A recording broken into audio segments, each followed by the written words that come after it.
Yo, welcome back, y'all. As you guys know, this is the Privileged Show, the socially charged, debatable, and dope show. We talk about everything that we want to talk about and everything that everybody else not talking about. So thank y'all for joining us. That's good, right? See?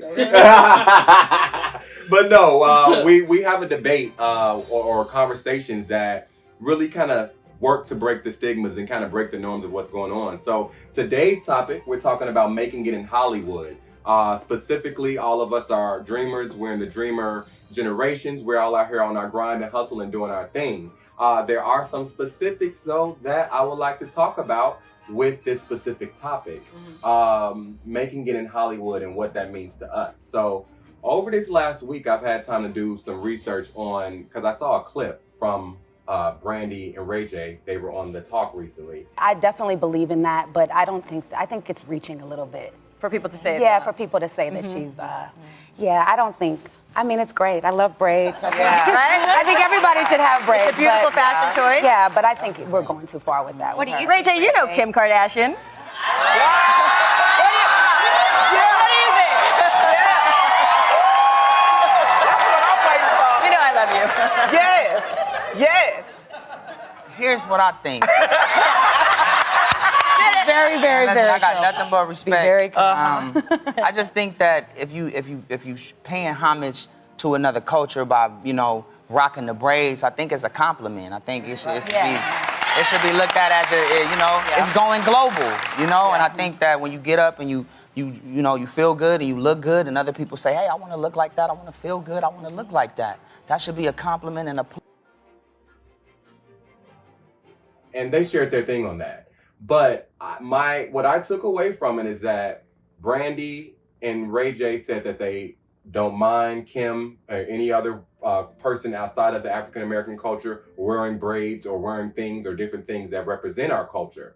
I do know that there is a bigger population, or there's a population of people, African Americans specifically, who feel a different way, who feel that it's not okay to do those type of things. And so I had to dig a little bit deeper to understand why this is it's a more of a conversation. It's not just about, oh, you're trying to be black. So what it took me back to is the early 1930s and the introduction of the blackface, which has been known to mock African Americans for quite a while. It's been very comical. And we're talking about the 1930s, which is quite a long time ago. And so pretty much Not so much. When my parents were born in the 40s, not so much. As you may have heard, NBC Today host Megyn Kelly's show was canceled this past week following her on-air remarks expressing acceptance of blackface. It's a racist show business practice most of us thought was long gone. But as Maurice Dubois is about to tell us, blackface has a long history in our country. And we caution you, his report unavoidably includes many offensive and disturbing images. It happens all too frequently, often at Halloween, but not exclusively. They thought it was a joke, but it really just was not funny at all. For example, 2 years ago in Maplewood, New Jersey. Her daughter posted this photo of herself and a friend in blackface. The two girls had no idea what blackface was or the history of it. The history of blackface is long and complex and deeply ingrained in our culture. Who was that lady I saw you with this afternoon? That was no lady. That was my wife. Even Bugs Bunny and Elmer Fudd blacked up. Fantastic, isn't it? Wanting to run all night. For more than 100 years, white and then black performers wore dark makeup and created not only a popular theatrical form, but stereotypes that are still with us today. This makes you uncomfortable, doesn't it? Absolutely. It does make me feel uncomfortable to talk about these things because they are incredibly disturbing and revolting. Eric Lott, a professor at the Graduate Center of the City University of New York, says blackface represents a strange mix of envy, fascination, desire, and fear. Explain the fear part to me. What are these white performers, what are these white people afraid of? They're afraid of black groups, mobs, rising up and taking the power.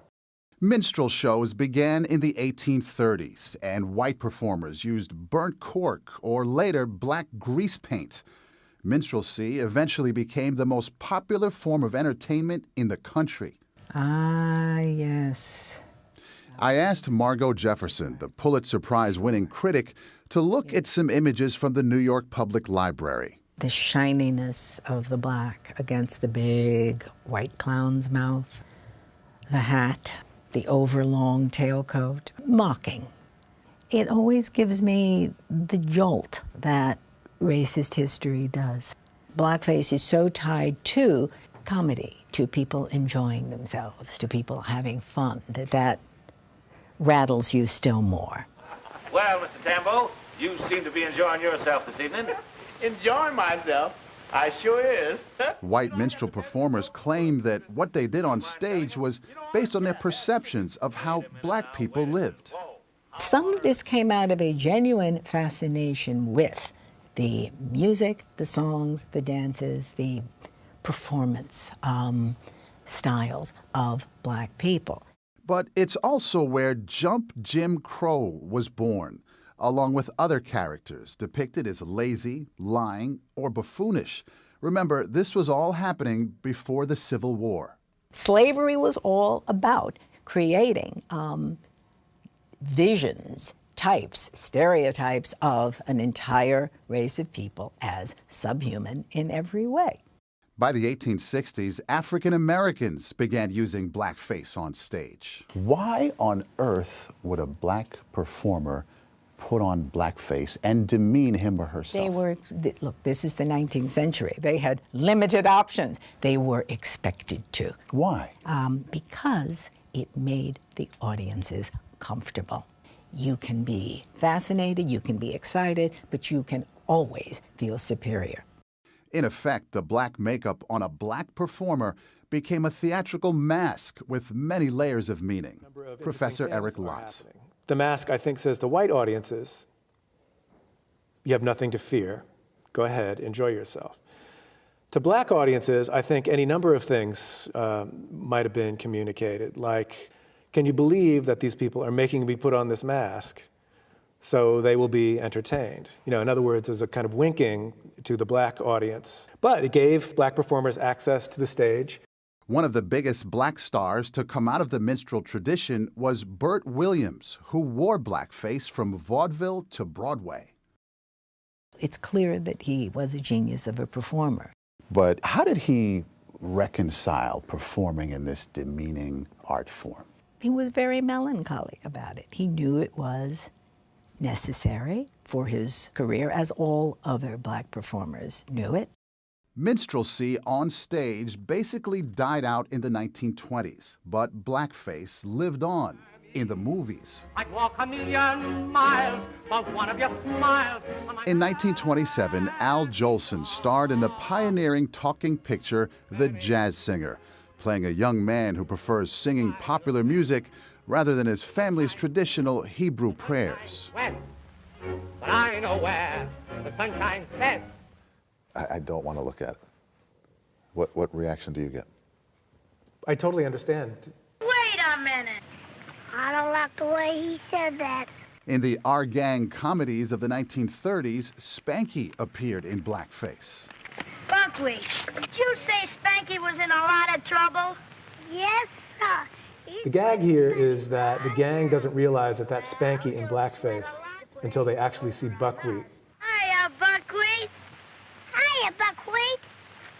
So the gist of it is that you put blackface makeup on anyone and they become black. And that's supposed to be hilarious. And it's supposed to be really funny. When he grows up. And it goes on. During the golden age of the Hollywood musical, Judy Garland. When he walks down the street, folks will say, pleased to meet Mr. Franklin D. Roosevelt Jones. Bing Crosby. That's why we celebrate this blessed February day. Abraham. Fred Astaire. and many others, all blacked up. It's still in the culture. It is too easy, I think, simply to dismiss the history of blackface as that racist stuff. And most of us are better than that. I don't think most of us are better than that. We are that.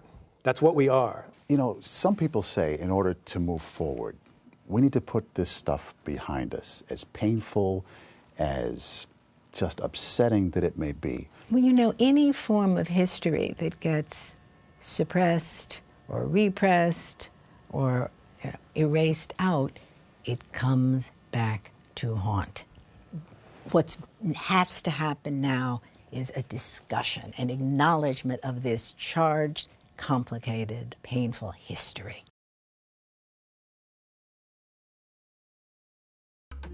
All right, that is it's shorter than we. So should we have this figured out already? Is the question. And that takes me into it does, and it's deep because we talk about making it in Hollywood, and I wanted us to chat about this and talk about this, because I feel it's important for our viewers and our listeners to know. Before you set yourself up to try to be like anybody else or to move to California and break yourself and be living out of your car, which respectively are things that people have to do to maintain their livelihood and dreams. So I'm not discounting that. Yeah. However, let's get to the blackface. Mm-hmm. The whole conversation around, is it appropriate for celebrities to tan and paint themselves in pictures and photo shoots like we've seen Kim Kardashian, Kylie Jenner, and a long list of celebrities who's done this that are not African-American people. So in the 1860s, a fact, 1860s, African-Americans began to use the blackface to perform on stages themselves.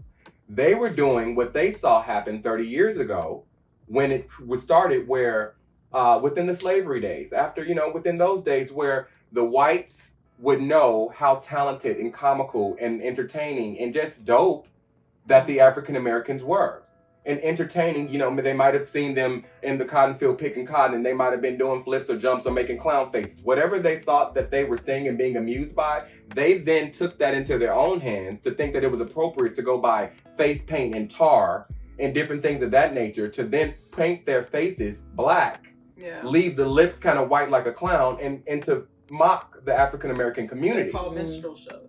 Minstrel shows, absolutely. And I don't think that we talk about that enough now to know why that other side of the field does not agree with Brandy or Ray J, or some of you guys. So I want to tap into a little bit about you guys' thoughts on the whole cultural appropriation and your thoughts on the blackface. Off the top, I think that Brandy and Ray J offered a politically correct answer. I don't think that it was fair to ask them those questions, being that they are entertainers. They have a wide fan base, and they would alienate people that were not black. Yeah. So I don't think that that's even fair to even judge them to say that that's how they feel. Like, they may or may not feel that way, but I wouldn't. I don't think they do. but for the contract, for the agreement, for business, you got to keep that. For business, if you want a wide fan base and you want a career in entertainment, you can't ostracize people. I get it. You can't do that. I get it. And if you build your brand on that and everyone loves you anyway, then great. Yeah. Like, we all aspire to be able to say and think and do whatever we want to. But most likely it's not going to happen. Industry-wise, it's just not realistic. Yeah, absolutely. Yeah. Especially when people that don't look like you are the ones that are hiring you every single time. Yeah. So, it just, and I hear that too. I mean, we talk about, now, how do you feel about the tanning? When like pictures of Kylie Jenner, Kim Kardashian are coming up and they're a little bit more darker, 2-3 shades darker than they are in person. Well, Kim Kardashian looking like Beyonce on the thing. Well, I can't really. Kylie, sorry. That was intense. I can't really speak to that because I like a good tan too. Yeah. Yeah. I mean, and I have tanned. I've actually had, gone to tanning booths. I've sat outside, being a lighter complected person. I feel like my skin is most beautiful when it has like a sort of like, a glow, a bronze kind of a tone. The sun does do beautiful stuff to your skin. Right. I'm not mad that people want to have that kind of hue. I think that most people that are on the lighter spectrum look at that olive complexion as being the most attractive across the board. So if you'd rather be that than pasty white, then I understand. No, that's funny. I'm serious.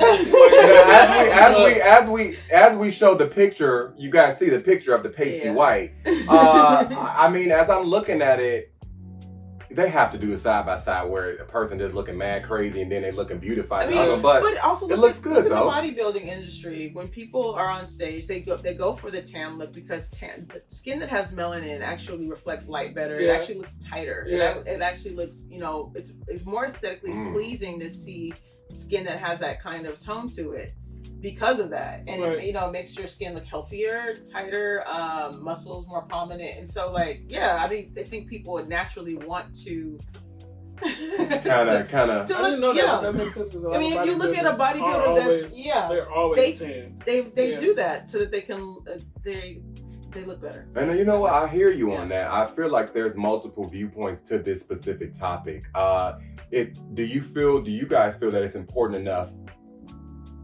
Because I feel like because there are so many different perspectives that we as a culture haven't put it into perspective to say, we find it offensive and, we're going to stop telling people to do that. Or, we're going to find ways to fix that. Or is it that big enough for America? But I feel like we said, when we see it on shows like The Real and The Talk, it is something that is going on. It is something. And when we talk about, these people and their contracts and they're friends with these people so they can't say certain things, that right there is putting a face on why we can't fix the issue. And I'm not saying that the privileged show can, I'm not saying I can, any of us individually can, but because that's how things have been trained and trickled since the blackface days, we're muted. Yeah. So we can't fix it because we're on TV saying it's okay. Well, now, I could say, he could have said this, excuse me, see, I could see him saying, yeah, it's cool, that's great. Just everything Ray J said, kudos to that. Just shout out something. He could have even said, that's fine. I hear him being referred to Brandy braids. They call them my sister braids. Just give us that. Not even that moment to say, y'all been calling Brandy braids for the years. I can't fault them. I don't fault them for it. I'm just saying that doing whatever they need to do to make sure they have their fans and their money because they have families. So their mouths to feed. Yeah, so it's like I don't even take that as being anything that is offensive or otherwise because you do what you have to do. You do. I mean, he's on Love and Hip Hop. How do we continue to support that though and promote that? I mean, do we feel like it's big enough in our life to get involved in it? It's not up to them to speak for us. No, but yourself. But I mean, for myself, if you were to ask me, this is how I feel about it. Honestly, I'm gonna try to keep it short. I feel especially being a Black woman and seeing other races, adopt how we look or how we talk or those types of things and not pay homage to or give us our respect. I've been in places where the women are dressed, look like us, built like us, by way of a surgery or whatever, and they don't acknowledge us at all. Right. And then the Black men walk in the room, then it's like, they're there for that. So it's like you're here to look like me, but you don't want to connect with me. Right. I feel like it's a form of objectification from a female standpoint, where you can sit here and say and surmise that, okay, so I want a Black man, so I think your hair is what I need. I need those hips. I need this. I need the hand gestures. The vocabulary, but throw the rest of me away. You know what I mean? I just feel like, I honestly feel, and this is gonna throw the whole conversation off, what Rachel Dolezal did with her version of being Black, I'm not mad at it at all because she paid homage to Black people. She worked for Black folks. Right. She was thinking of us. She loved our culture, and I feel like if someone said, I just love what y'all do every once in a while, you know what I mean, then I wouldn't be so mad about it, because it is a compliment for someone to say that I want to do my hair like that when I grew up in a world where people would tell me my hair was too nappy. You want your hair to look like mine? I love that. But if that was, I think if we frame the conversation, every time I'd see it, I wouldn't be so mad. I'd be like, wow, we're so awesome. That's what we do. Yeah. Now, it is a broad spectrum type conversation. And what the topic and the title of this episode is Making It in Hollywood. And so I specifically wanted to talk about that blackface, the blackface concept, to talk about how it can lead us into cultural appropriation. And cultural appropriation, what would you define that as, see? Because I know we have our own in this, but what do you define it as?